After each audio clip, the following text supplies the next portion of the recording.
अब यार्न की कीमतें बढ़ गई हैं, कॉटन की कीमतें बढ़ गई हैं। एक जो सनतकार है उन हल्का कहता है कि इंडिया से फौरी तौर पर बॉर्डर खोलें। रजाक दाऊद साहब को उन्होंने गुजारिश की है, वो वज़ीर आज़म से बात कर रहे हैं, बॉर्डर खोलें और फौरी तौर पर इंडिया से ट्रेड करें। दूसरा कहता है इंडिया हमारा दुश्मन है, बिल्कुल भी ना खोले, किसी सूरत ट्रेड नहीं होगा। अब इस पे फैसला होगा कैसे, ये तरीकेकार कैसे आगे बढ़ेगा? बांग्लादेश है, हिंदुस्तान है, वहाँ पे श्रीलंका है, वहाँ पे वो भी उसी किस्म के वसाइल हैं जो हम करते हैं बिजली पैदा करने के लिए। वहाँ पे बिजली यहाँ की निस्बत सस्ती है, महंगी इसलिए कराई गई थी कि पाकिस्तान की मईशत का बेड़ा डूब जाए और पाकिस्तान अपने घुटने टेक के बहुत जबरदस्त बात है के सामने, भारत के सामने। डॉक्टर साहब, नंबर 1 तो ये कि अभी आपने एक सवाल करा है कि भाई इंडिया से हमको जान लेनी चाहिए नहीं लेनी चाहिए। वो बड़ा दंगे वाला देखिए, बिजनेस मेरे पास अगर बिजनेसमैन मैं एक दुकान खोल के बैठा हुआ हूँ और अगर मेरे पास एक कस्टमर आएगा तो मैं उसका रंग, मजहब या उसकी कौमियत नहीं पूछूंगा। मैं तो कहूंगा अगर मुझे बिजनेस दे रहे हैं, यहाँ भी बिजनेस, उसने मुझे पैसा दिया, मैंने उसका माल से खोलना चाहिए। तो अगर किसी से भी माल मिला और इंडिया हमारा पड़ोसी है, हाँ ये है कि अगर बॉर्डर खोलते हैं तो उसके अंदर हमारी जो एजेंसी, जो अल्हम्दुलिल्लाह दुनिया की इतनी एक्सलेंट एजेंसीज हैं कि वो मुझे यकीन है कि वो अपनी सिक्योरिटी रखते हुए और ट्रेड होना चाहिए। और ट्रेड होगी तो हमारी भी एक्सपोर्ट उनको होगी, तो हमको मल्टीपल फायदा होगा। यानी कि हम एक तो इम्पोर्ट उनसे जान करके अपनी एक्सपोर्ट को बचा सकते हैं, एक पॉइंट ये हो गया। और दूसरा ये है कि हमारी भी मसनूआत उनके पास एक्सपोर्ट होंगी, ठीक है ना, इसके मार्केटिंग होनी चाहिए। तीसरा जो है देखें कि एक्सपोर्ट की बातें, मतलब जितनी भी पिछली गवर्नमेंट थी और ये गवर्नमेंट भी एक्सपोर्ट की बात कर रही है और ये गवर्नमेंट मुझे सिंसियर भी नज़र आ रही है। लेकिन अभी तक अगर आप देखें तो जो आपके मुल्क में पॉलिसी है वो 5 सेक्टर की पॉलिसी है, एक्सपोर्ट की पॉलिसी नहीं है। ठीक है, 5 सेक्टर में इन्होंने अभी जो फाल है वो एक टेक्सटाइल का सेक्टर फाल है, एक सेक्टर जो है वो लेदर का थोड़ा बहुत फाल है, और बाकी एक के अंदर जो आपके सर्जिकल आइटम्स हुआ करते थे, स्पोर्ट्स गुड हुआ करती थी, वो तमाम सेक्टर जो है इस वक्त आपके फाल नहीं है। आसिफ इनाम साहब हैं, चेयरमैन है एप्टिमा पाकिस्तान टेक्सटाइल मिल्स एसोसिएशन के। उनका नुक्ता नजर ये है किसी सूरत हिंदुस्तान के साथ कारोबार नहीं हो सकता। आसिफ इनाम साहब अस्सलाम वालेकुम। अस्सलाम वालेकुम आसिफ इनाम साहब। जी अस्सलाम वालेकुम। अच्छा, आवाज आ रही है? बिल्कुल आ रही है। आप क्या कहते हैं, हमें कॉटन यार्न हिंदुस्तान से कितनी जल्दी ले लेनी चाहिए या नहीं लेनी चाहिए? अगर लेनी चाहिए तो क्या तरीक़ेकार हो, नहीं लेनी चाहिए तो क्या तरीक़ेकार हो? आसिफ इनाम साहब। जी जनाब, लोग इसको बहुत सारी चीज को डायरेक्ट इंडिया और पाकिस्तान से कंपेयर कर रहे हैं। हाँ। इसका आप बैकग्राउंड देख लें कि इंडिया की गवर्नमेंट ने पाकिस्तान की हर चीज पे कंट्री स्पेसिफिक 200% ड्यूटी लगा के तमाम किस्म की ट्रेड बंद कर दी। आपको याद होगा इसी वाक़ा से सीमेंट के ट्रक को धक्के मार के फेंका गया, ठीक है, नॉट लॉन्ग अगो। उसके जवाब में हमारी गवर्नमेंट ने गैरत का मुजाहरा करते हुए इंडिया की तमाम प्रोडक्ट पे पाबंदी लगा दी। It was a tit for tat move. Now there is no demand from in India कि वो पाकिस्तान को यार्न बेचना चाहते हैं, कॉटन बेचना चाहते हैं, बल्कि वहां मजाक उड़ाए इनकी ट्वीट्स का कि हम देंगे तो तुम लोगे रुई, हम देंगे तो तुम धागा लोगे। ये सियासतदान कह रहे हैं, वहां के एनालिस्ट कह रहे हैं, वहां के बिजनेसमैन कह रहे हैं। अगर वहां का बिजनेसमैन ये कह रहा है कि मैं नहीं, देखिए जो वहां पे एक बहुत बड़ा अनफॉर्चुनेटली एक्सट्रीमिस्ट गवर्नमेंट है और एक्सट्रीमिस्ट तबका है। उनको आप एक नॉर्मल आदमी या नॉर्मल बिजनेस से नहीं डील कर सकते।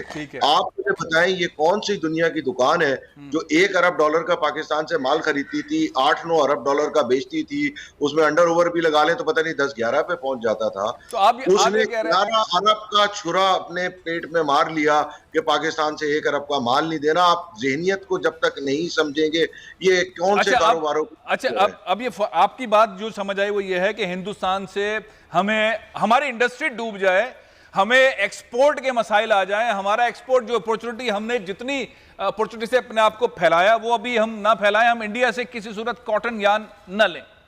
नहीं, देखिए मैंने तो हर चीज की बात की है। इंडिया से तमाम प्रोडक्ट पे पाबंदी लगी हुई थी और दूसरी वजह यह है कि यहाँ पे बहुत सारी चीजें ड्रामा है।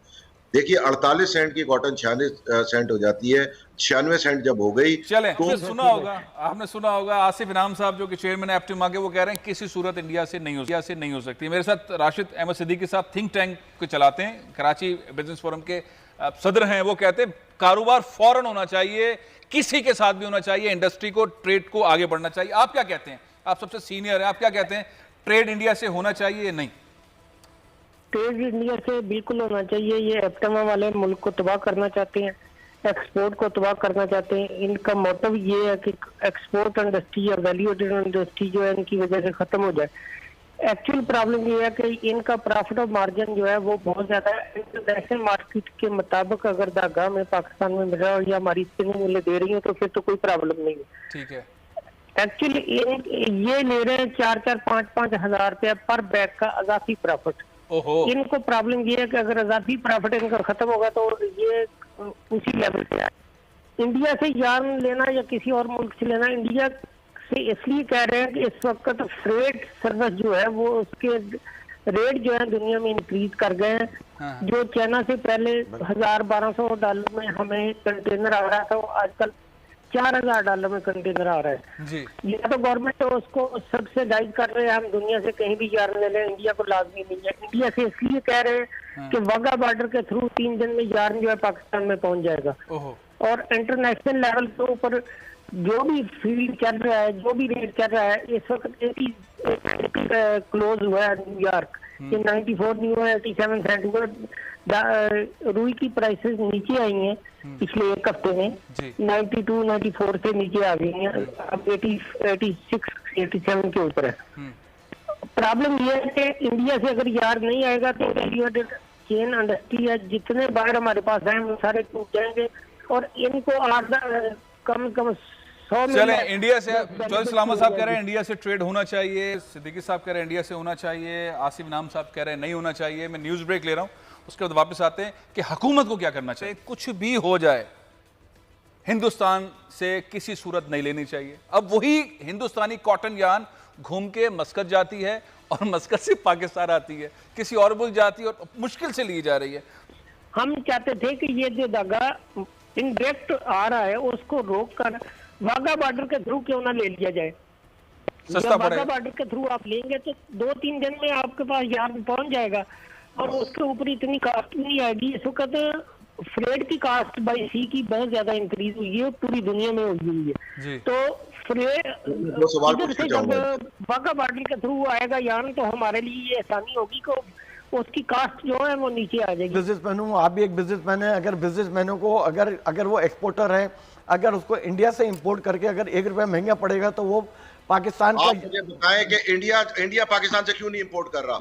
अच्छा, आप ऐसा करते हैं कि अख्तर इस्माइल साहब हमारे साथ मौजूद हैं। आपसे इसलिए इंपोर्ट नहीं कर रहा है कि पिछली जितनी गवर्नमेंट थी उन्होंने इन तमाम चीजों के साथ बड़ा सत्यानाश इस तरह मारते थे कि जब वो कॉटन जब जनरल उन्होंने पाकिस्तान स्पेसिफिक ड्यूटी लगाई हुई है। बिल्कुल नहीं, मैं आपको एक बात बताता हूँ ना, जितने जिनर से सर सुने सही, जितने जिनर से जब वो कॉटन लगाते थे तो गवर्नमेंट, आपको पता है कि इंडिया ने पाकिस्तानी मसनूआत बैन की हुई है आयाना में, जो आप सर इंडिया की मुझे देखें उन्होंने लाख बैन करी हो, आप उनकी मैशत आपकी वजह से तबाह नहीं हो रही, लेकिन अगर आज आपके पास जान और काटा नहीं होगा तो आपकी मैशत उनकी वजह से तबाह हो जाएगी। कोई नहीं है ना। मैं आप ये कह रहे हैं कि अगर हमने फौरी तौर पर इमरजेंसी की सूरत में हिंदुस्तान से यार्न और कॉटन नहीं ली तो आपकी इंडस्ट्री 50% तक बैठ जाएगी, आप ये कह रहे हैं?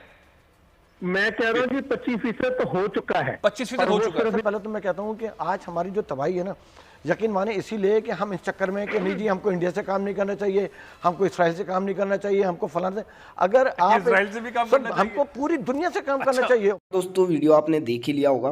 दोस्तों एक चीज़ कहना चाहता हूँ कि पाकिस्तान की जो सिचुएशन है इस टाइम वो बहुत ही ज़्यादा ख़राब हो चुकी है। अब आप देख सकते हैं कि ये इनमें से बहुत सारे यानी कि 99% लोग कह रहे हैं कि इंडिया से ट्रेड खोलो नहीं तो हम भूखे मर जाएंगे, हम मरने वाले हैं, हमारी 50% इंडस्ट्री बंद हो रही है, हमारा क्या होगा, कुछ करो, इंडिया से बॉर्डर खोलो, इंडिया से ट्रेड खोलो। तो ये सिचुएशन है दोस्तों पाकिस्तान के अंदर, और पाकिस्तान की सरकार अभी भी अपने लोगों को भूखे मरने देना चाहती है लेकिन इंडिया से ट्रेड नहीं करना चाहती। तो अब आप देखिए दोस्तों कि इनकी क्या सिचुएशन होने जा रही है आगे और भविष्य में इनके साथ क्या होने जा रहा है। ठीक है दोस्तों, हम मिलते हैं अगले वीडियो में, तब तक के लिए धन्यवाद, थैंक यू वेरी मच।